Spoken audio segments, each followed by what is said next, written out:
నమస్తే, welcome to reporters time. నేను రాజశేఖర్. ప్రాంతం ఏదైనా, జిల్లా ఏదైనా, అంశం ఏదైనా, పార్టీ ఏదైనా పూర్తి సమాచారం, సమగ్ర సమాచారం అందించడానికి మా ప్రతినిధి అందరూ సిద్ధంగా ఉన్నారు. మనం మొదం భద్రాద్రి కొత్తగూడెం వెళ్ళి అక్కడ మా ప్రతినిధి నవీన్ మనకి అందుబాటులో ఉన్నారు.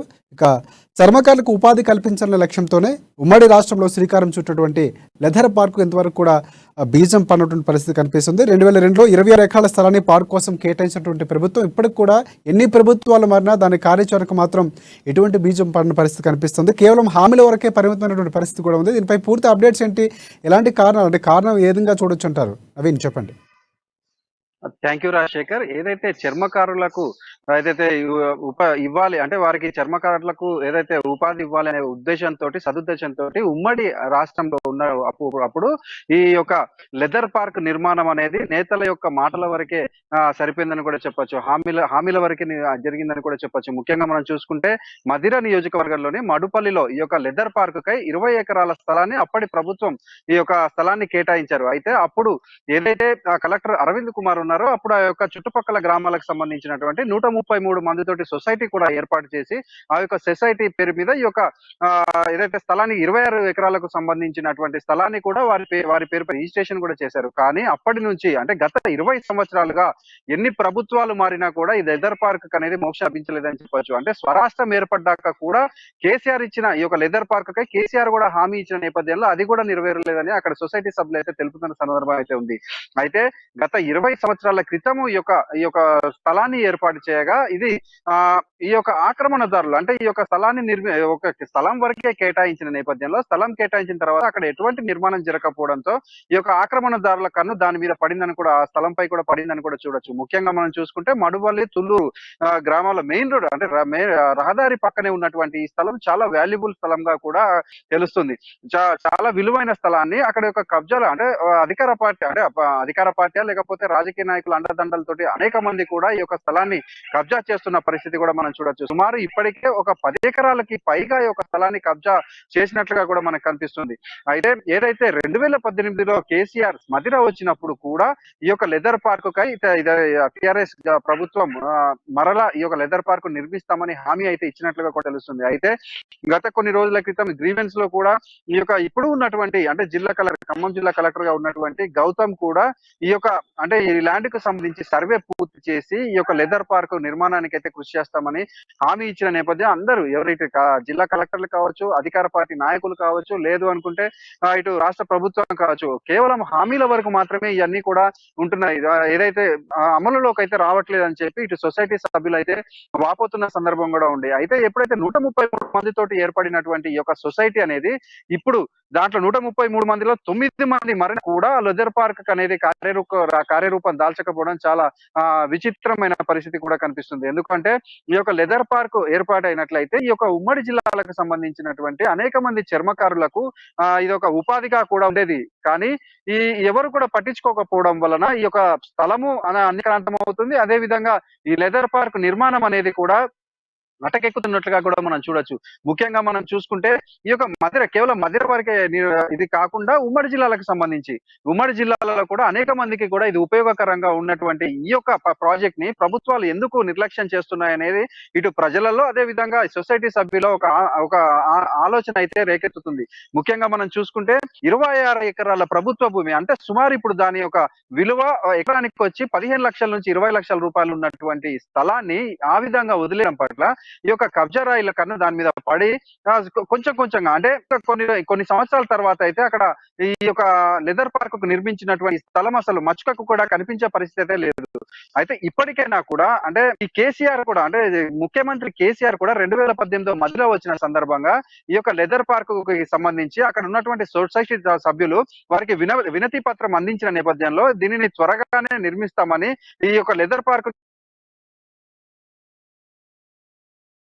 రైట్ నవీన్, ఇంకొకటి ప్రధానంగా చూసుకుంటే మనకి భూ ఆక్రమణ ఏదైతే జరుగుతుంది దాదాపుగా 2002 అంటే 11 ఏళ్ల పాటు ఉన్నటువంటి నేపథ్యం. 11 ఏళ్ళుగా ప్రభుత్వాలు ఎన్నో మారాయి, ప్రత్యేక రాష్ట్రం సంపాదించుకున్నాం. ఎన్నో జరిగినా కూడా అంటే ప్రత్యేకంగా లబ్ధి చేకూర్చాలని చర్మకారులకు ఉపాధి కల్పించేందుకు ఎంతో ప్రతిష్టాత్మకంగా నిర్వహించినటువంటి ఏదైతే పార్కు స్థలానికి సంబంధించినటువంటి ఈ జాప్యం కానీ లేకపోతే అలసత్వం ఏదైనా అనుకోవచ్చు. పూర్తిగా ఎంతవరకు జరిగింది, అంటే ఎంత స్థలం ఎంతవరకు ఆక్రమణకు గురైంది అనేది దానికి సంబంధించి లెక్కలుగా ఏమైనా ఉన్నాయి అధికారుల దగ్గర? అయితే 2002లో ఈ యొక్క లెదర్ పార్క్‌కైతే అప్పటి ఉమ్మడి రాష్ట్ర హయాంలో అయితే బీజం పడింది. అయితే 2003లో ఏదైతే సొసైటీ ఫార్మ్ చేసి ఆ చుట్టుపక్కన ఉన్న ఈ యొక్క వీళ్ళు చర్మకారులందరిని తీసుకొని 133 మందితోటి ఏర్పడినటువంటి సొసైటీలో అప్పుడు 2003లో ఉన్నటువంటి కలెక్టర్ అరవింద్ కుమార్ వీరి పేరుపై అయితే దీన్ని ట్రాన్స్‌ఫర్ చేశారు. అయితే ఇప్పుడు గత 10 సంవత్సరాలు కావస్తున్నా కూడా ఇప్పటికి కూడా ఏ ఒక్క ప్రభుత్వం దీనిని నిర్మించడానికైతే ముందుకు రావట్లేదు. అయితే సుమారు 26 ఎకరాలతోటి ఏర్పడినటువంటి ఈ లెదర్ పార్క్ స్థలాన్ని అంటే ఈ నిర్మాణానికి సంబంధించి ఇప్పటిదాకా ఎటువంటిది అంటే ఎక్కడేసిన గొంగలి అక్కడే ఉండే చందం అయితే కనిపిస్తుంది. ముఖ్యంగా మనం చూసుకుంటే అక్కడ ఎమ్మెల్యే కావచ్చు, అదే విధంగా జెడ్పీ చైర్మన్ అనేక మంది అంటే నాయకులందరూ కూడా దళిత సామాజిక వర్గానికి చెందిన వారు అయి ఉండి కూడా ఈ దళితులకు సంబంధించినటువంటి ఈ యొక్క ప్రాబ్లమ్ ని ఎవరు పట్టించుకోవట్లేదని అక్కడైతే ఈ యొక్క సొసైటీ సభ్యులు వాపోతున్న సందర్భం కూడా ఉంది. అయితే 26 ఎకరాలలో సుమారు అంటే ఎవరు ఏ ఒక్క రెవెన్యూ అధికారులు అంటే పట్టించుకోకపోవడంతో ఎవరికి దోచిన కాడికి వారైతే ఈ స్థలాన్ని కబ్జా చేస్తున్నట్లుగా కూడా మనకు తెలుస్తుంది. సుమారు మనం చూసుకుంటే ఇప్పటి వరకు అనధికార లెక్కల ప్రకారం 10 ఎకరాలకు పైబడి ఒక కబ్జా జరిగినట్లుగా కూడా తెలుస్తుంది. అయితే ఇటు సొసైటీ సభ్యుడు కావచ్చు, లేకపోతే అక్కడ ఉన్నటువంటి నాయకులు కావచ్చు, అనేక మార్లు ఇటు అధికారులు మరియు నాయకుల చుట్టూ చెప్పులరిగేటటువంటి తిరిగినా కూడా దీనిపై ఎటువంటి చర్యలు కూడా తీసుకోవడానికి ఎవరు కూడా ముందుకు రావట్లేదని వారైతే సొసైటీ సభ్యులు వాపోతున్నారు. సొసైటీ సభ్యులు చెప్తున్న వివరాల ప్రకారం ఇప్పటికైనా అంటే 10 సంవత్సరాలు గడుస్తున్నా కూడా అసలు ఏం జరగని పక్షం ఇప్పటికైనా అధికార ప్రభుత్వం అయినా దీనికి సంబంధించి దీనిని నిర్మించినట్లయితే వీరికి అంటే చర్మకారులకైతే ఒక అంటే న్యాయం చేసిన విధంగా ఉంటుందని వారైతే వాపోతున్న సందర్భం కనబడుతుంది రాజశేఖర్. రైట్. ఇంకొకటి నవీన్, ప్రధానంగా చూసుకుంటే ఈ నేపథ్యంలోనే ప్రభుత్వ అధికారులు కానీ లేకపోతే ప్రభుత్వం కానీ దీని మీద ప్రత్యేక చొరవ తీసుకునే మీరు చెప్పినట్టు కలెక్టర్కు విన్నవించడం కానీ ఎవరైతే కలెక్టర్ గౌతమ్కి దానికి సంబంధించినటువంటి కార్యాచరణ కూడా రూపొందిస్తామని మాట ఇచ్చిన నేపథ్యంలో ఒకవేళ భవిష్యత్తులో కార్యాచరణ కానీ జరిగితే భూ రీసర్వే కానీ లేకపోతే ఆ లెదర్ పార్క్ సంబంధించినటువంటి ఏర్పాట్లు కానీ జరిగే అవకాశం ఉంది అనుకోవచ్చా? లేదనుకుంటే ప్రత్యామ్నాయంగా ఈ స్థలాన్ని వేరే దానికి ఏమైనా బదిలీ చేసే లేకపోతే ఉపయోగించే అవకాశం ఏమైనా ప్రభుత్వ యోచనలో ఉందని మనం అనుకోవచ్చు, అంటే ఈ జాప్యం మొత్తాన్ని చూసినట్లయితే? అయితే ఎప్పుడైతే ఈ యొక్క కలెక్టర్ కి గ్రివెన్స్ లో ఈ యొక్క సొసైటీ సభ్యులు ఈ యొక్క దీనికి సంబంధించి లెదర్ పార్క్ స్థలానికి సంబంధించి కంప్లైంట్ ఇచ్చిన నేపథ్యంలో కలెక్టర్ సానుకూలంగా స్పందించి సర్వేయర్లను అయితే పంపిస్తామని మాట అయితే ఇచ్చినట్లు చెప్పారు. కానీ ఇది గడిచి కూడా చాలా కాలం అవుతుండటం తోటి సర్వేయర్లు అక్కడికి వచ్చి సర్వే చేసే పరిస్థితి అయితే కనిపించట్లేదు. ముఖ్యంగా మనం చూసుకుంటే ఈ యొక్క కబ్జాలకు పాల్పడిన వారి వెంట అధికార పార్టీకి సంబంధించిన నాయకులు, అదే విధంగా ఇప్పుడు అంటే పొలిటికల్ లీడర్స్ అంటే రాజకీయ నాయకులు అనేక అండదండలతోటే ఈ యొక్క కబ్జాలు జరుగుతున్నట్టుగా కూడా మనకు తెలుస్తుంది. ఈ నేపథ్యంలో అంటే కలెక్టర్ మాట ఇచ్చి కూడా ఇప్పటికీ కూడా సర్వే డిపార్ట్మెంట్ వారు అక్కడికి వెళ్ళి సర్వే చేయకపోవడం, దాని వెనుక ఎవరున్నారు అనే ఉంది అనేది ఒక ప్రశ్నార్థకంగా మారిందనే చూడొచ్చు.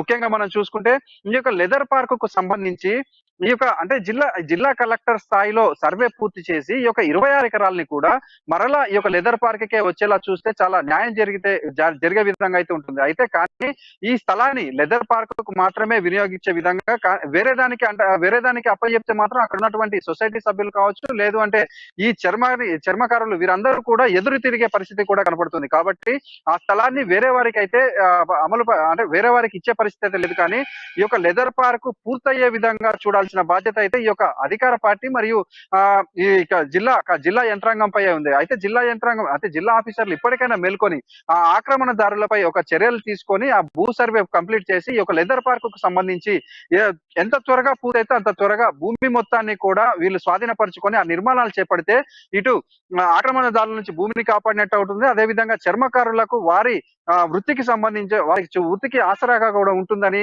తెలుస్తుంది రాజశేఖర్. నవీన్, అంటే ఇప్పుడు మొత్తానికి ఎన్నికల హడావిడి ఒకటి మొదలవుతుంది మనకి. ఈ నేపథ్యంలో ఒకవేళ నాయకులు అటువైపు పర్యటనకు వచ్చిన నేపథ్యంలో ఈ సమస్య వారి దృష్టికి వెళ్తే కనుక ఏమైనా ఆ సందర్భంలోనైనా దీనికి రీసర్వే భూ సేకరణ మళ్ళీ ఏదైతే యథాతథంగా 26 ఎకరాలు మళ్ళీ తీసుకొని సర్వే చేసి లేకపోతే వాళ్ళకు ఉన్నటువంటి పార్కు సంబంధించినటువంటి ఏర్పాట్లు హామీలు ఇవ్వడం జరిగే ఆలోచన అవకాశం ఏమైనా జరిగే అవ్వచ్చు అన్నారు.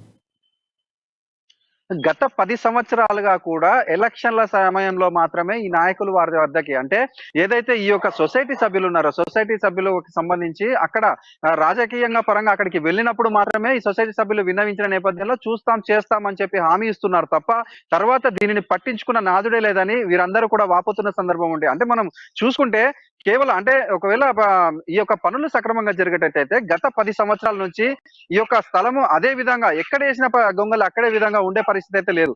ఇప్పటికైనా రాజకీయ నాయకులు కావచ్చు, వారి రాజకీయ స్వలాభం కోసం కాకుండా ఈ యొక్క చర్మకారులకు సంబంధించి వారి యొక్క వారి వృత్తి చేసుకునే విధంగా వీరు సహాయపడితే బాగుంటుందని, అదే విధంగా ఈ యొక్క రాజకీయ నాయకుల యొక్క ఎలక్షన్ స్టంట్ లో దీనిని చేర్చవద్దని ఒక సొసైటీ సభ్యులు చెబుతూ వారికి సంబంధించినటువంటి లెదర్ పార్క్ నిర్మాణం త్వరగా పూర్తి చేయాలని వారైతే డిమాండ్ చేస్తున్న పరిస్థితి అయితే కనిపిస్తుంది Rajasekhar. Thanks for updates. Next మనం ఆదిలాబాద్, అక్కడ మా ప్రతినిధి జోషి మనకు అందుబాటులో ఉన్నారు. ఇక్కడ ప్రధానంగా చూసుకుంటే డబుల్ బెడ్రూమ్ ఇళ్ళ పరిస్థితి చూసుకుంటే మాత్రం అధ్వానంగా ఉంది. ఇళ్ల పంపిణీ విషయంలో లేకపోతే లక్కీల విషయంలో పూర్తిగా పారదర్శకంగా జరగలేదన్నటువంటి విమర్శలు తీవ్రంగా వినిపిస్తున్నాయి. అక్కడ చూసుకున్నటువంటి పరిస్థితి లేకపోతే జరిగినటువంటి తీరు చూస్తే ఖచ్చితంగా అలాంటి అనుమానాలు వ్యక్తమవుతున్నాయని కూడా చెప్తున్నటువంటి పరిస్థితి కనిపిస్తుంది. ప్రత్యేకంగా చూసుకుంటే ఇక జాబితా తయారీలో పారదర్శక లోపం ఉంది, మున్సిపల్ యంత్రాంగం నిర్లక్ష్యం చేసిందని చెప్పి కూడా అక్కడ విమర్శలు వినిపిస్తున్నాయి. 28వ వార్డుకు చెందినటువంటి ఓ ప్రభుత్వ ఉద్యోగికి డబుల్ బెడ్రూమ్లో 2 BHK వచ్చినటువంటిది, అలాగే 30వ వార్డుకు చెందినటువంటి ఓ బీఆర్ఎస్ మైనార్టీ నాయకుడు కూడా డబుల్ బెడ్రూమ్. ఇవన్నీ చూస్తే ఖచ్చితంగా అనుమానాలు వ్యక్తమవుతున్నటువంటి పరిస్థితి, దానికి బలం చేకూరుస్తున్నటువంటి పరిస్థితి కూడా ఉంది. దీనిపై పూర్తి అప్డేట్స్ ఏంటి జోషి చెప్పండి. Good evening Rajasekhar. ఆదిలాబాద్ నియోజకవర్గానికి సంబంధించినటువంటి ఏదైతే ఆదిలాబాద్ జిల్లా కేంద్రం ఉందో, జిల్లా కేంద్రంలో గత చాలా నెలల క్రితమే నిర్మాణమైనటువంటి డబుల్ బెడ్రూమ్లకు సంబంధించినటువంటి పంపిణీ ఈ మధ్యన 2 రోజుల క్రితం ఇక్కడ ఆదిలాబాద్ జిల్లా కేంద్రంలోని మార్కెట్ యార్డులో, వ్యవసాయ మార్కెట్ యార్డులో లక్కీ డీప్ ద్వారా నిర్వహించడం జరిగింది. అయితే 600 పైచిలకు ఇళ్లకు సంబంధించి ఇది వరకు అర్బన్ ప్రాంతంలో వచ్చినటువంటి 9,000 పైచిలకు దరఖాస్తుల్లో నుండి దాదాపు 6,000 పైచిలకు దరఖాస్తుల్ని వివిధ కారణాల రీత్యా, అంటే దానికి కారణాలు ఏమి తెలపనటువంటి నేపథ్యం, వివిధ కారణాల రీత్యా అనర్హతగా ప్రకటిస్తూ వాటిని తిరస్కరించడం జరిగింది. 3,000 పైచిలకు ఇళ్లకు ఇక్కడ దరఖాస్తుల్ని ఆమోదించడం జరిగింది. అయితే వాటిలో నుండి గతంలో 3,000 పైచిలకు డబుల్ బెడ్రూమ్ ఇళ్లకు టెండర్లు నిర్వహించినటువంటి నేపథ్యంలో కేవలం 900 పైచిలకు ఇళ్లకు మాత్రమే ఇక్కడ నిర్మాణాలు పూర్తయినటువంటి నేపథ్యం. వాటికి 2 రోజుల క్రితం జరిగినటువంటి ఏదైతే ద్వారా నిర్వహించినటువంటి పంపిణీ కార్యక్రమం ఏదైతే ఉందో దానిపైన పూర్తిగా విమర్శలు వెల్లువెత్తుతున్నటువంటి నేపథ్యం. అంటే ఒకవైపు అర్హులైనటువంటి వాళ్ళందరినీ కూడా క్షేత్రస్థాయిలో మున్సిపల్ సిబ్బంది ప్రత్యేక సర్వే ద్వారా, స్క్రూటినీ ద్వారా అనర్హులను జాబితా నుండి తొలగించడము, అర్హులకు మాత్రమే ఈ ఇళ్లు కేటాయింపు జరుపుతామనేటటువంటి ప్రకటనలు, ప్రచారాలు చేసినప్పటికీ కూడా వాస్తవ పరిస్థితులను చూసినట్లయితే మాత్రం ఈ యొక్క పరిశీలన అనేటటువంటిది కేవలం అధికార పార్టీకి సంబంధించినటువంటి నాయకులు కావచ్చు, మున్సిపల్ కు సంబంధించినటువంటి ప్రజాప్రతినిధుల కనుసన్నల్లోనే పూర్తిగా జరిగినట్లుగానైతే ఇక్కడి పరిస్థితుల్ని బట్టి అయితే మనకు తెలుస్తోంది. అయితే మొన్న జరిగినటువంటి ఏదైతే డబుల్ బెడ్రూమ్ల పంపిణీ ఏదైతే ఉందో దాంట్లో పూర్తిగా అధికార పార్టీకి చెందినటువంటి నాయకులు, కార్యకర్తలే కాకుండా ఏకంగా ప్రభుత్వ ఉద్యోగులకు, అలాగే ఒక సందర్భంలోనైతే ఒక అధికార పార్టీకి చెందినటువంటి కౌన్సిలర్ ఎవరైతే ఉన్నారో ఆమె పేరుతోనే లక్కీ వెళ్ళడము అనేటటువంటిది ఇక్కడ కొంత తీవ్రమైనటువంటి అనుమానాలు ఆరోపడుతున్నటువంటి నేపథ్యం. ఆ భర్తకు ఆ యొక్క మహిళా కౌన్సిలర్ సంబంధించినటువంటి భర్త మున్సిపల్ కాంట్రాక్టర్ గా కూడా కొనసాగుతున్నటువంటి నేపథ్యం. ఆయన అధికార పార్టీకి రైట్ జోషి, ఇక్కడ ప్రధానంగా చూసుకుంటే అనుమానం అనేది కాదు, క్లియర్ కట్గా అవకతవకలు జరిగింది అనేది మనకు స్పష్టంగా అర్థమవుతుంది. అంటే మనం మాట్లాడుకున్నట్టు 35 వార్డు కౌన్సిలర్కి రావటం, అందులో ఒక బీఆర్ఎస్ మైనార్టీ నాయకుడికి రావడం, కొంతమంది ప్రతి వార్డులో కూడా అధికార పార్టీకి చెందినటువంటి, బీఆర్ఎస్ పార్టీకి చెందినటువంటి వాళ్ళకి ఖచ్చితంగా ఆ లక్కీ డిప్లో వాళ్ళకి కూడా అవకాశం, వాళ్ళ పేరు కూడా జాబితాలో వచ్చింది. అంటే మొత్తం చూసుకుంటే ముందే పకడ్బందీగా ప్లాన్ చేసుకొని ఎవరెవరికి ఇవ్వాలనేది, అంటే పేదలకి ఇవ్వాలని ఎంతో గొప్పగా చెప్పుకొని సభల్లోనూ పేదలకు న్యాయం చేస్తామని చెప్పినటువంటి పరిస్థితుల్లో ఇలాంటి కార్యక్రమాలు చూస్తుంటే ప్రజలకు ఎక్కడ నమ్మకం ఉంటుంది, పథకాల మీద ఎక్కడ విశ్వాసం కలుగుతుంది అనుకోవచ్చు మనం. వాస్తవంగా రాజశేఖర్, డబుల్ బెడ్రూమ్లకు సంబంధించినటువంటి విషయంలోనే కాకుండా చాలా వరకు పథకాల్లో కూడా జనాలకు అంటే వాటిపైన అయితే ప్రత్యేకంగా డబుల్ బెడ్రూమ్ల గురించి చర్చించుకోవాల్సి వచ్చినప్పుడు మొదటి నుండి కూడా ఈ యొక్క డబుల్ బెడ్రూమ్ ఇళ్లకు సంబంధించినటువంటి వ్యవహారం పూర్తిగా అనుమానాస్పదంగా ఆరోపణలకు తావిచ్చే విధంగానే ఉన్నటువంటి పరిస్థితి. అంటే ఈ యొక్క పథకాన్ని ప్రకటించి ఏళ్లు గడుస్తున్నప్పటికీ కూడా కార్యరూపం దాల్చకుండానే గడిచిపోయిన పద్యం. అలంకరణ ప్రక్రియ నిర్మాణాలు మొదలు కూడా సంవత్సరాల నత్తనటువంటి యొక్క డబుల్ బెడ్రూమ్లకు సంబంధించి నిర్మాణంలో నాణ్యత తీసికట్టుగా ఉందనే ఆరోపణలు అలాగే ప్రత్యక్షంగా దాన్ని చూసినటువంటి వ్యక్తులు కూడా పేర్కొనడం జరిగింది గతంలో. అయితే ప్రస్తుతం ఉన్నటువంటి ఈ యొక్క పంపిణీకి సంబంధించినటువంటి విషయాన్ని చూసినట్లయితే అధికారంలో ఎవరున్నప్పటికీ కూడా పార్టీ ఎవరైనప్పటికీ కూడా అధికార యంత్రాంగం మాత్రం ముఖ్యంగా ఆయా అధికారులకు సంబంధించినటువంటి పరిస్థితుల్లో వాళ్ళ పర్యవేక్షణ పరిశీలన అనేటటువంటిది నాణ్యతాయుక్తంగా ఉండాల్సినటువంటి పరిస్థితి. అయితే దీనికి భిన్నంగా ఇక్కడ ఆదిలాబాద్ కు సంబంధించినటువంటి మున్సిపల్ యంత్రాంగం పూర్తిగా కేవలం అధికార పార్టీకి చెందినటువంటి కౌన్సిలర్ల కనుసన్నల్లోనే వాళ్ళు పేర్కొన్నటువంటి వాళ్ళు సూచించినటువంటి వ్యక్తుల పేర్లు మాత్రమే దీంట్లో చేర్చారు అన్నట్టుగా మాత్రం మనకు స్పష్టంగా తెలుస్తున్నటువంటి నేపథ్యము. కొంతమంది అధికార పార్టీకి చెందినటువంటి వ్యక్తులు అంటే వాళ్ళు ట్యాక్స్ పేయర్స్ గా ఉన్నటువంటి పరిస్థితి. వాళ్ళ ఇళ్లలో 4 వీలర్స్ ఉన్నాయి, 2 వీలర్స్ ఉన్నాయి, మంచి లక్షలాది కోట్లాది రూపాయల విలువ చేసేటటువంటి భవంతుల్లో నివాసం ఉంటున్నటువంటి వారికి కూడా డబుల్ బెడ్రూమ్లు ఈ యొక్క టీడీ ద్వారా అనేటటువంటి పద్ధతిలో రావడము అనేటటువంటిది ఇక్కడ పూర్తిగా ఈ యొక్క ఏదైతే క్రమం పంపిణీకి సంబంధించినటువంటి పద్ధతి ఉందో ఆ దానిపైన పూర్తిగా నీళ్ళుకున్నటువంటి పరిస్థితి. వాస్తవంగా అనుమానాలు, ఆరోపణలు, విమర్శలు అనేటటువంటి పదాలు కాకుండా స్పష్టంగా చెప్పాలంటే ఈ యొక్క పంపిణీ ఏదైతే జరిగిందో పూర్తిగా అవకతవకలతో కూడినటువంటి పంపిణీ ప్రక్రియ దీన్ని పేర్కొనాల్సినటువంటి అవసరం ఉంది. అయితే దీంట్లో రాబోయే రోజుల్లో ఎన్నికల కాలం ఉన్నటువంటి పరిస్థితుల్లోనే అంటే హడావిడిగా ఈ యొక్క పంపిణీ కార్యక్రమం చేపట్టారు అనేటటువంటి వ్యాఖ్యలు వినిపిస్తున్నటువంటి నేపథ్యంలో అది కూడా ఈ విధంగా జరగడం అనేటటువంటిది అధికార పార్టీకి చాలా ఇబ్బందికరమైనటువంటి పరిస్థితుల్ని భవిష్యత్తులో సృష్టించేటటువంటి అవకాశాలు మాత్రం స్పష్టంగా కనిపిస్తున్నాయి.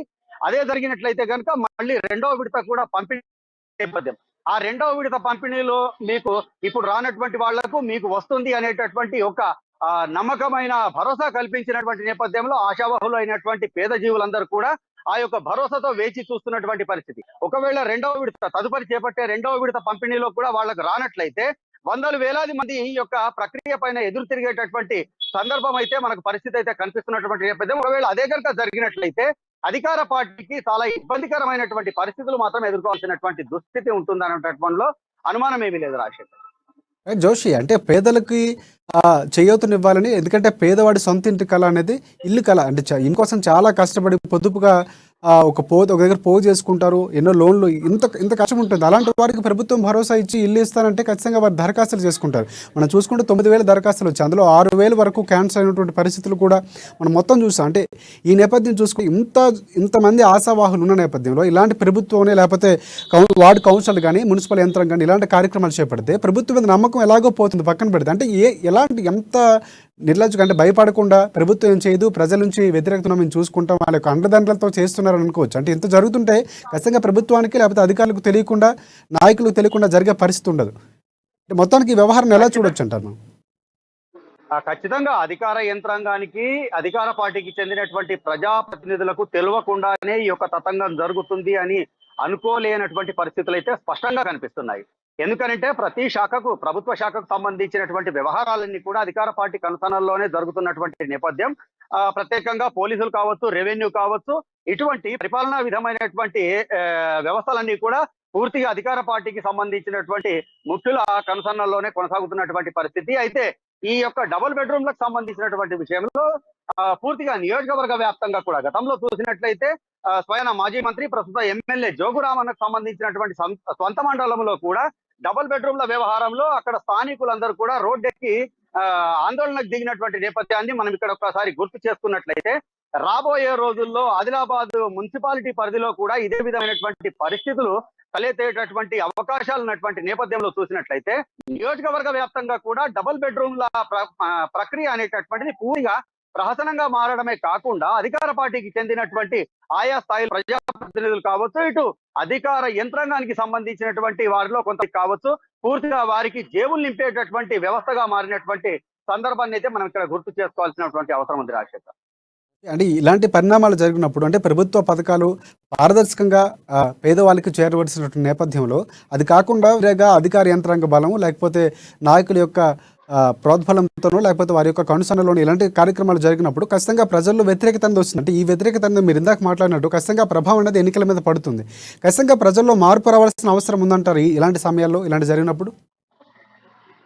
ఖచ్చితంగా ఈ విషయాన్ని మనం స్పష్టంగా పేర్కొనాల్సిన అవసరం లేకుండా ప్రజల్లో ఒక రకంగా పాలనా వ్యవస్థ పైన ఆ, ఒక ఈ యొక్క రూలింగ్ పార్టీ పైన ముఖ్యంగా స్థానిక ఎమ్మెల్యే పైన వ్యతిరేకత అనేటటువంటిది ఇప్పటికే మొదలైనటువంటి నేపథ్యం. అంటే ఇక్కడ ఉన్నటువంటి అధికార పార్టీకి సంబంధించినటువంటి వ్యక్తుల్లోనే వ్యతిరేకత మొదలు కావడమే కాకుండా ఇటు జనాల్లో కూడా ఆయా పథకాలకు సంబంధించి అర్హులు ఎవరైతే ఉన్నారో వాళ్లకు కాకుండా కేవలం అధికార పార్టీకి కొమ్ము కాస్తూ వాళ్ళ కార్యకర్తలుగా వాళ్ళ నాయకులుగా చలామణి అవుతున్నటువంటి వాళ్లకు మాత్రమే ఈ యొక్క పథకాలు దక్కుతున్నటువంటి నేపథ్యంలో ఖచ్చితంగా అర్హులు ఎవరైతే ఉంటారో వాళ్ళందరూ కూడా రాబోయే రోజుల్లో తమ వ్యతిరేక గళాన్ని వినిపించడమే కాకుండా అవసరమైతే ఆందోళన బాట పట్టేటటువంటి పరిస్థితులు కూడా స్పష్టంగా కనిపిస్తున్నాయి Rajasekhar. Thanks for updates Joshi. Next మనం మెదక్కి వెళ్దాం. మెదక్లో మా ప్రతినిధి సునీల్ మనకి అందుబాటులో ఉన్నారు. అక్కడ చూసుకుంటే బండి సంజయ్ వ్యాఖ్యలపై బీఆర్ఎస్ నేతలు తీవ్రంగానే ఫైర్ అయినట్టు తెలుస్తుంది. ఎమ్మెల్యేలు కూడా ఫైర్ అవుతున్నారు. ప్రధానమంత్రి ఏదైతే కోటి ఉద్యోగాలు ఇస్తామని చెప్పినటువంటి గతంలో ఇచ్చిన హామీకి సంబంధించినటువంటి ఇంతవరకు ఇవ్వలేదని కూడా వారు విమర్శలు చేస్తున్నారు. అలాగే కేంద్ర సంస్థ అయినటువంటి బిఎస్ఎన్ఎల్, ఎల్ఐసి ఇతర సంస్థలు కూడా అమ్మకానికి పెట్టింది, ప్రైవేట్ పరం చేస్తుందని కూడా దానిపై కూడా విమర్శలు చేస్తున్నటువంటి పరిస్థితి. ఉన్న ఉద్యోగాలు కూడా కేంద్రం తీసేస్తుంటూ ఇలాంటి తీవ్రమైనటువంటి ఆరోపణలు బీఆర్ఎస్ చేస్తున్నటువంటి పరిస్థితి. దీనిపై పూర్తి అప్డేట్స్ ఏంటి చెప్పండి సునీల్. సంగారెడ్డి పట్టణంలో నిన్న బీజేపీ ఆధ్వర్యంలో నిరుద్యోగ మార్చ్ నిర్వహించారు. బీజేపీ రాష్ట్ర అధ్యక్షులు బండి సంజయ్ ఆధ్వర్యంలో ఈ కార్యక్రమం జరిగింది. ఈ నేపథ్యంలో ఈరోజు తాజాగా సంగారెడ్డి జిల్లాకు చెందిన బీఆర్ఎస్ పార్టీ ఎమ్మెల్యేలు సంగారెడ్డిలో మీడియా సమావేశం నిర్వహించారు. అదేవిధంగా బీజేపీ ఆధ్వర్యంలో నిర్వహిస్తున్నటువంటి నిరుద్యోగ మార్చ్ పై వారు తీవ్ర విమర్శలు చేసిన పరిస్థితి ఉంది. ఎందుకంటే ప్రధాని నరేంద్ర మోదీ అధికారంలోకి వచ్చాక సంవత్సరానికి 1 కోటి ఉద్యోగాలు ఇస్తామని చెప్పారు. అలాంటిది పక్కన పెట్టి ఉన్న ఉద్యోగాలను కూడా ప్రధాని మోడీ ఊడగొడుతున్నారు. కేంద్ర ప్రభుత్వ సంస్థలను అమ్మడం, జిల్లాలో ఉన్నటువంటి బిఎస్ఎన్ఎల్ కానివ్వండి, బిహెచ్ఎల్, ఓడిఎఫ్, బిడిఎల్ ఇలాంటి కేంద్ర ప్రభుత్వ పరిశ్రమలన్నింటినీ కూడా ప్రైవేట్ పరం చేశారు.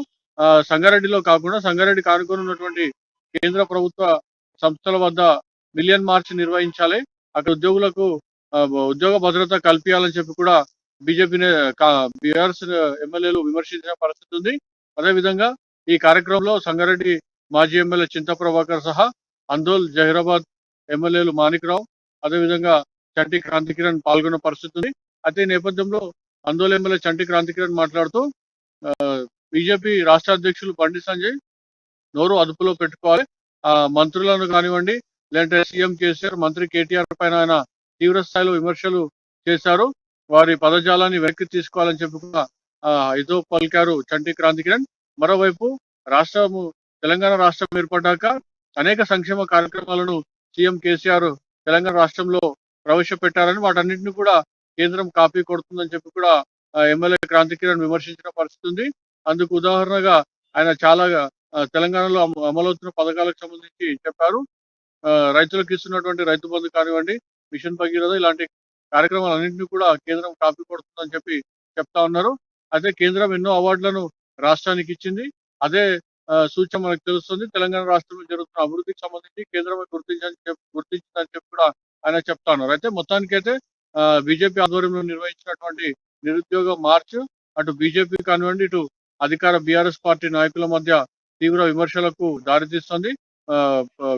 ప్రతి విమర్శలు కొనసాగుతూ ఉన్నాయి సంగారెడ్డిలో. ఈ నేపథ్యంలో సంగారెడ్డిలో ఒక్కసారిగా బీజేపీ కార్యక్రమం అనంతరం రాజకీయ వేడి మొదలైందని చెప్పవచ్చు. మరి కాసేపట్లో ఈ బీఆర్ఎస్ ఎమ్మెల్యేల విమర్శలపై కౌంటర్ ఇచ్చేందుకు బీజేపీ నేతలు కూడా సిద్ధమవుతున్నటువంటి పరిస్థితి ఉంది. అయితే మొత్తానికైతే బీఆర్ఎస్ ఎమ్మెల్యేల విమర్శలు, అటు బీజేపీ దేశ ప్రధాని నరేంద్ర మోదీని టార్గెట్ చేస్తూ వీళ్ళు ప్రెస్ మీట్ కానివ్వండి, విమర్శలు కానీ గుప్పించారని చెప్పుకోవచ్చు రాజశేఖర్. రైట్. ఏదైతే బీజేపీ నిర్వహించబోతుందని చెప్తున్నటువంటి ప్రెస్ మీట్లో ఖచ్చితంగా బీఆర్ఎస్ పార్టీకి పూర్తిగా విరుద్ధంగా ఉన్నటువంటి ఏవైతే వారు మాట్లాడారో దానికి సంబంధించిన కౌంటర్ ఇచ్చే అవకాశం ఉంది అనుకోవచ్చు. ఎందుకంటే గతంలో చూసుకున్నట్లయితే ఏదైతే డిఎస్పీఎస్సీ వ్యవహారం జరిగిన తర్వాత నిరుద్యోగ మార్చు కానీ, నిరుద్యోగంపై కాంగ్రెస్ కానీ, బీజేపీ కానీ ఇతర పార్టీలు కూడా అన్ని బీఆర్ఎస్ పార్టీపై పూర్తిగా ఆరోపణలు చేస్తున్నటువంటి పరిస్థితి కూడా కనిపిస్తుంది. ఈ నేపథ్యంలోనే బీఆర్ఎస్ పార్టీ ఏదైతే ఆరోపణలు ఖండిస్తూ ఈరోజు బండి సంజయ్ చేసినటువంటి వ్యాఖ్యలపై కౌంటర్ ఇచ్చిందో, ఇప్పుడు నిర్వహించబోతున్నటువంటి బీఆర్ఎస్ సంబంధించినటువంటి బీజేపీకి సంబంధించినటువంటి ప్రెస్ మీట్లో ఖచ్చితంగా దానికి సంబంధించినటువంటి ఘాటైనటువంటి వ్యాఖ్యలు కౌంటర్ ఇచ్చే అవకాశం ఉంది అనుకోవచ్చు మనం. తప్పకుండా. అయితే బీఆర్ఎస్ ఎమ్మెల్యేలు చేసినటువంటి ఆరోపణలు ఖచ్చితంగా బీజేపీ నేతలు తిప్పికొట్టే పరిస్థితి ఉంటుంది. ఎందుకంటే రాష్ట్రంలో కూడా నిరుద్యోగుల పరిస్థితి కానీ ఉద్యోగాల నియామకాలకు సంబంధించి జరుగుతున్న ప్రక్రియ అంతా కూడా తెలంగాణ ప్రజానీకానికి అందరికీ తెలిసిన విషయమే. ఈ నేపథ్యంలో బీజేపీ తీసుకున్నటువంటి స్టాండ్ నిరుద్యోగ మార్చ్ కూడా సంగారెడ్డిలో వారు బీజేపీ నాయకులు అనుకున్నంత స్థాయి కన్నా ఎక్కువగానే సక్సెస్ అయిందని కూడా బీజేపీ నేతలు చెప్తా ఉన్నారు. అయితే ఈ నేపథ్యంలో టీఎస్పీఎస్ పేపర్ లీకేజ్ కూడా తెలంగాణ రాష్ట్రంలో హాట్ టాపిక్ గా ఉన్నటువంటి పరిస్థితి ఉంది. నిరుద్యోగులు అందరూ కూడా పరీక్షలు రాసినాక కూడా వాటన్నిటిని కూడా రద్దు చేయడంతో టీఎస్పీఎస్సీ గ్రూప్ 1 సంబంధించినటువంటి పరీక్షలు రద్దు చేయడం పట్ల కూడా తీవ్ర ఆవేదనలో ఉన్నారు. కొంతమంది కూడా బలవన్ మరణానికి కూడా పాల్పడిన పరిస్థితి తెలంగాణ రాష్ట్రంలో ఉంది. అదేవిధంగా కేసీఆర్ ఆధ్వర్యంలో నిర్వహిస్తున్నటువంటి పథకాల్లో ఉన్నటువంటి లోపాలను కూడా బీజేపీ నేతలు ఎత్తి చూపే పరిస్థితి ఉంది. అయితే ఈ నేపథ్యంలో బీజేపీ నాయకుల ప్రెస్ మీట్ కూడా కీలకంగా మారబోతుంది. రాష్ట్రం అంటే ఇంకోటి అంటే ప్రధానంగా బీఎస్ పార్టీకి సంబంధించినటువంటి నేతలు సంగారెడ్డిలోని కేంద్ర పరిధి పరిశ్రమల వద్ద బీజేపీ నేతలు ఆందోళన చేయాలని కూడా చెప్పినటువంటి పరిస్థితి ఉంది. అంటే ఇప్పుడు ఇది రివర్స్ చేసుకుంటే ఇది మొత్తం చూసుకుంటే రాజకీయంగా ఒక రంగు ఏదైతే నిరుద్యోగులకు మార్పు సంబంధించినటువంటి నిరుద్యోగులు జరిగినటువంటి సమస్యను తీసుకొచ్చి రాజకీయంగా ఉపయోగించుకొని వెళ్తున్నారు రెండు పార్టీలోనే మనం అనుకునే అవకాశం ఉందంటారు జరుగుతున్నటువంటి పరిస్థితులను చూస్తే. అయితే సంగారెడ్డిలో నిర్వహించినటువంటి బీజేపీ నిరుద్యోగ మార్చ్కు మాత్రం భారీ సంఖ్యలో నిరుద్యోగులు యువత వచ్చిన పరిస్థితి ఉంది. ఈ నేపథ్యంలో బీఆర్ఎస్ ప్రభుత్వంకి ఎక్కడ చెడ్డ పేరు వస్తుందో లేదంటే యువత నిరుద్యోగులంతా బీజేపీతో ఉన్నారా అనే సంకేతం వెళ్తున్న నేపథ్యంలో వాటన్నింటినీ కౌంటర్ ఇచ్చేందుకు బీఆర్ఎస్ ఎమ్మెల్యేలు ఈరోజు మీడియా సమావేశం నిర్వహించారని చెప్పవచ్చు. కానీ తెలంగాణ రాష్ట్రంలో మాత్రం నిరుద్యోగ సమస్యలో పరిష్కరించడంలో మాత్రం రాష్ట్ర ప్రభుత్వం ఘోరంగా విఫలమైందని కూడా ప్రతిపక్షాలు ఆరోపిస్తున్న పరిస్థితి ఉంది. అంతేకాకుండా నిరుద్యోగుల్లో కూడా ఇదే వాదన ఉంది. తెలంగాణ రాష్ట్రం సాధన కూడా నిధులు నియామకాలపైనే జరిగిన నేపథ్యంలో నియామకాల్లో మాత్రం ఖచ్చితంగా అన్యాయం జరిగింది, నిర్లక్ష్యం జరుగుతోందని చెప్పి కూడా నిరుద్యోగులు ఆరోపిస్తున్న పరిస్థితి. కాబట్టి వీటన్నిటి నుంచి కూడా తమను తాము రక్షించుకునేందుకు బీఆర్ఎస్ పార్టీ ఎమ్మెల్యేలు ఇలాంటి ప్రెస్ మీట్లు లేదంటే ఇలాంటి కౌంటర్ అటాక్లు కూడా చేస్తున్నారని చెప్పి కూడా నిరుద్యోగుల నుంచి కూడా ప్రతిపక్షాల నుంచి కూడా వస్తున్నటువంటి వాదన. నల్గొండ వెళ్దాం. అక్కడ మా ప్రతినిధి కిరణ్ మనకి అందుబాటులో ఉన్నారు. రోజు రోజుకు ఉధృతమవుతున్న గ్రామ పంచాయతీ కార్యదర్శులు ఎవరైతే ఉన్నారో ఆ గ్రామ పంచాయతీలు వారికి ఉన్నటువంటి రెగ్యులరైజేషన్ కానీ ఇతర డిమాండ్ల సాధనకై నిర్విరామంగా నిరసన దీక్షలు చేస్తున్నటువంటి పరిస్థితి కనిపిస్తుంది. రాష్ట్ర వ్యాప్తంగా చేస్తున్నారు. ఈ నేపథ్యంలోనే అక్కడ వివాహ వేడుకల్లో ప్లకార్డులను ఏదైతే ఉన్నాయి ప్లకార్డులను ప్రదర్శించినటువంటి వినూత్నంగా నిరసనలు తెలిపినటువంటి వధువరులు కూడా మనం ఇక్కడ విజువల్స్ కూడా చూస్తున్నాం. అలాంటి పరిస్థితి అయితే కనిపిస్తుంది. ఉమ్మడి నల్గొండ జిల్లాలో చౌటుప్పల మండలం పంతంగి గ్రామంలో ఈ ఘటన చోటు చేసుకుంది. అంటే వారి యొక్క న్యాయమైనటువంటి డిమాండ్లు తీర్చాలని ప్రభుత్వంపై ఒత్తిడి తీసుకొస్తున్నటువంటి పరిస్థితి. ప్రభుత్వం కూడా నిలువరించేందుకు ప్రయత్నం చేసింది. ఒక పక్క నుంచి బెదిరింపులకు కూడా దిగుతుంది. కానీ వారి వెనకడుగు వేయకుండా వారి హక్కుల కోసం పోరాడుతున్నటువంటి పరిస్థితి కూడా ఉంది. ఖచ్చితంగా జాయిన్ అవ్వాలి, లేకపోతే మళ్ళీ ఉద్యోగాల నుంచి తీసేస్తామని ఘాటుగానే బయటగా చెప్పినటువంటి పరిస్థితి ఉంది. అయినా కూడా వారు వెనక్కి తగ్గకుండా వారి యొక్క పోరాటాన్ని కొనసాగిస్తున్నటువంటి పరిస్థితి ఉంది. మొత్తాన్ని చూసుకుంటే పంచాయతీ కార్యదర్శులు ఎవరైతే ఉన్నారో వారి యొక్క పరిస్థితి చాలా అధ్వానంగా ఉన్నటువంటి పరిస్థితి. వాళ్ళు క్లియర్గా చెప్తున్నారు సీఎం కేసీఆర్ మాట ఇచ్చిన ఇంతవరకు జరగలేదని. మరి ఈ నేపథ్యంలో అక్కడ ఉన్నటువంటి పరిస్థితులు ఏంటి? మొత్తానికి వధువరులు ఏదైతే వినూత్నంగా నిరసన తెలిపిన దానికి సంబంధించి పూర్తి అప్డేట్స్ ఏంటి కిరణ్ చెప్పండి. రాజశేఖర్, ఏదైతే గ్రామ పంచాయతీ కార్యదర్శులు గత కొద్ది రోజులుగా ఏదైతే నిరసన శాంతియుత సమ్మె నిర్వహిస్తున్నారో ఆ యొక్క నిరసన దీక్షలో వినూత్న రీతిలో ఈ గ్రామ పంచాయతీ కార్యదర్శులు నిర్వహిస్తున్నారు. నిన్న ఏదైతే యాదాద్రి భువనగిరి జిల్లాలోని చౌటుప్పల్ మండలం పంతంగి గ్రామానికి చెందినటువంటి శ్రీకాంత్ అనే వ్యక్తి పెళ్లిలో పాల్గొన్నటువంటి గ్రామ కార్యదర్శులు అందరూ కూడా వధూవరులకు ప్లకార్డ్స్ తో ప్రదర్శించినటువంటి ఒక కటౌట్ ను వాళ్ళకి ఇవ్వడం జరిగింది. వారు పెళ్లి వేడుకలో దాన్ని ప్రదర్శించి వారి యొక్క నిరసనను తెలపడం జరిగింది.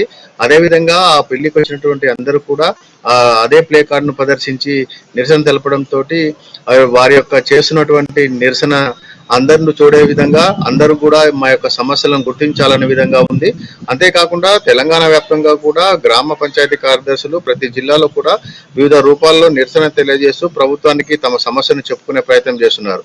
10 రోజులు కావస్తున్నప్పటికీ కూడా ఇప్పటి వరకు కూడా ప్రభుత్వం ఎలాంటి వారి సమస్యలను పరిష్కరించకపోగా విధుల్లో చేరకపోతే తమను ఉద్యోగాలను తొలగిస్తామని కూడా మంత్రి చెప్పడంతో కొంతమంది విధుల్లో చేరినప్పటికీ చాలా మంది కూడా ఇప్పటి వరకు విధుల్లో చేరలేదు.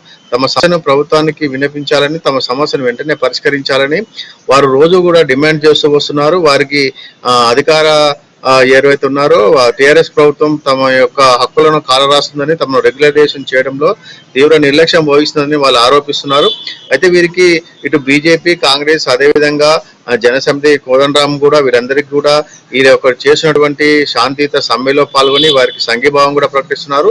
అయినప్పటికీ కూడా ప్రభుత్వం ఇంతవరకు దిగిరాకపోవడంతో అయితే గ్రామ పంచాయతీ కార్యదర్శులు అయితే తీవ్ర మనోవేదనకు గురవుతున్నారు. తమ సమస్యను పరిష్కరించకపోగా 3 సంవత్సరాల్లో రెగ్యులరైజేషన్ చేయాల్సినటువంటి మా యొక్క ఉద్యోగాన్ని ఇంతవరకు రెగ్యులేట్ చేయకపోవడం, మరో అదనంగా సంవత్సరము పనిచేసినప్పటికీ 4 సంవత్సరాలు గడిచినప్పటికీ కూడా మమ్మల్ని అధికారికంగా రెగ్యులేట్ చేయడం పట్ల వాళ్ళైతే తీవ్ర నిరసన వ్యక్తం చేసి సమ్మె బాట పట్టారు. కొంతమంది సమ్మెను విరమించుకొని ఉద్యోగాల్లో చేరినప్పటికీ చాలా మంది కూడా ఇంకా సమ్మె బాటలోనే ఉన్నారు. దీంతో గ్రామ స్థాయిలో జరుగుతున్నటువంటి అనేక సమస్యలు పరిష్కరించడంలో గ్రామ పంచాయతీ కార్యదర్శులు లేకపోవడంతో ప్రజలు కూడా తీవ్ర ఇబ్బందులు పడుతున్నారు. అయినప్పటికీ కూడా ప్రభుత్వం కూడా వారిని పిలిచి చర్చలు జరిపి ఏదో రకంగా వారి సమస్యను పరిష్కరించాల్సి ఉండగా వారు కూడా కక్ష-ధోరణితో వారిని ఉద్యోగం తొలగిస్తామని చెప్పడంతో గ్రామ పంచాయతీ కార్యదర్శులు అయితే ప్రభుత్వం పైన తీవ్రంగా మండిపడుతున్నారు. తమ సమస్యను పరిష్కరించకపోగా మేము కరోనా కాలంలో కూడా ప్రజలకు అనేక రంగాల్లో ప్రభుత్వం మాపై ఉంచినటువంటి బాధ్యతను క్రమంగా నిర్వహిస్తున్నామంటూ అన్ని అధికారులు కూడా మాపైన ఎన్ని భారాలు పెట్టినప్పటికీ తమను కిరణ్, ఇంకొకటి ప్రధానంగా చూసుకుంటే తెలంగాణ సంస్కృతి సాంప్రదాయానికి బతుకమ్మ అనేది చాలా ముఖ్యమైనటువంటిది. మనకి అలాంటి బతుకమ్మను కూడా ఉంచి సంప్రదాయాన్ని తాకట్టు పెట్టి ఇదైతే మోసం చేసి ఈరోజు అధికారంలో కూర్చున్నటువంటి ఎవరైతే కేసీఆర్ ఉన్నారో వారికి వ్యతిరేకంగానే ఇక్కడ మనకు విమర్శలు అంటే వారికి ప్రస్ఫుటంగా కనిపించలేక వినూత్నంగా నిరసన తెలుపుతున్నారు అనుకోవచ్చు. మన విజువల్స్లో చూస్తే మహిళలందరూ కూడా అలాంటి ఒక నిరసన కూడా తెలియజేస్తున్నారు. వారి యొక్క డిమాండ్లను నెరవేర్చాలని కూడా చెప్తున్నటువంటి పరిస్థితి కూడా కనిపిస్తుంది. మనం ఆ విధంగా అర్థం చేసుకోవచ్చు అంటారు. అయితే తప్పకుండా రాజశేఖర్, ఏదైతే తెలంగాణ సంస్కృతికి అద్దం పట్టేటువంటి బతుకమ్మ ఏదైతే తెలంగాణ ప్రజలు దాన్ని ఎంతో గౌరవంగా నిర్వహించుకుంటారో ఆ యొక్క బతుకమ్మను కూడా ఈరోజు తెలంగాణ వ్యాప్తంగా ఈరోజు నిరసనలో భాగంగా తెలంగాణ వ్యాప్తంగా కూడా గ్రామ పంచాయతీ కార్యదర్శిగా ఉన్నటువంటి మహిళలతో పాటు అక్కడ ఉన్నటువంటి ఉద్యోగులు కూడా ఆ యొక్క బతుకమ్మలో పాల్గొనడం జరిగింది. ఈరోజు నల్గొండ జిల్లా కేంద్రంలో కలెక్టర్ కార్యాలయం వద్ద చేసినటువంటి బతుకమ్మ వేడుకల్లో వేలాది మంది గ్రామ పంచాయతీ కార్యదర్శులు పాల్గొని బతుకమ్మ సాక్షిగా తమ సమస్యలను పరిష్కరించాలని, తాము ఎంతో పవిత్రంగా భావించే ఈ బతుకమ్మ ద్వారానైనా ప్రభుత్వం తమ సమస్యలను గుర్తించి వెంటనే తమ యొక్క డిమాండ్లను నెరవేర్చాలని వారి యొక్క బతుకమ్మ ఆడుతూ కూడా నిరసన తెలపడం జరిగింది. అయితే ఇప్పటి వరకు కూడా ప్రభుత్వము ఎలాంటి వారికి నచ్చజెప్పే ప్రయత్నం చేయకపోగా వారిపైన కక్షపూరితంగా వ్యవహరిస్తున్నతో గ్రామ పంచాయతీ కార్యదర్శి అయితే తీవ్ర మనోవేదనకు గురవుతున్నారు. ఇప్పటికే 10-15 రోజులుగా తాము చేసినటువంటి నిరసన శాంతియుత సమ్మెకు ఎవరు కూడా ప్రభుత్వం నుంచి ఎలాంటి మాకు సానుకూల ప్రకటన రాకపోవడంతో వారైతే తీవ్ర మనోవేదనకు గురవుతున్నారు. తమ సమస్యను సాధ్యమైనంత త్వరగా పరిష్కరించాలని కోరుతున్నారు. Rajasekhar, thanks for updates Kiran. ఇది ఇవాళ రిపోర్టర్స్ టైం. రేపటి రిపోర్టర్స్ టైంలో మళ్ళీ కలుసుకుందాం. వరకు చూస్తూనే ఉండండి అమ్మా న్యూస్, నిజం కోసం జనం కోసం.